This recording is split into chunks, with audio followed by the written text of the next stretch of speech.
öz görüşlərini qələbə ilə başa vururlar. Bir daha xatırladıram ki, bu yarışlar mütləq şəkildə keçirilir. İdmançıların şəkillərinə heç bir məhdudiyyət qoyulmur və müxtəlif şəkilli idmançılar yarışda bir-birləri ilə qarşılaşa bilərlər. Sonda ən sonuncu mərhələdə final görüşündə çox güman ki, artıq nisbətən ağır şəkilli idmançılar mübarizəni davam etdirəcəklər. İndi Akşin Əliyev və Reynars Grönwald Şotlandiya döyüşə başlayırlar. Azərbaycan idmançısı yaşıl kəmərlə mübarizə aparır.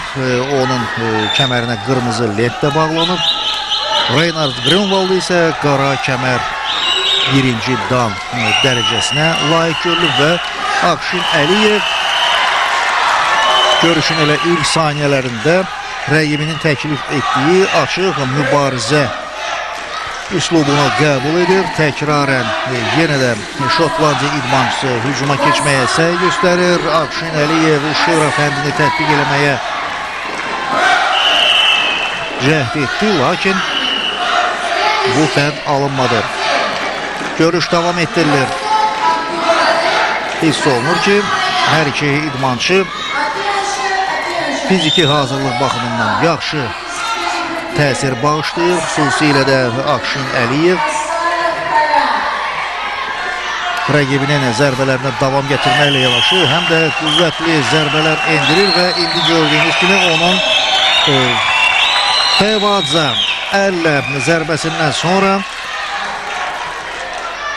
Reynars Grönwald knockdown vəziyyətinə düşür və hakimin köməkçilərindən üçü bildirir ki, Azərbaycan idmançısı bu zərbə ilə qələbə qazandı.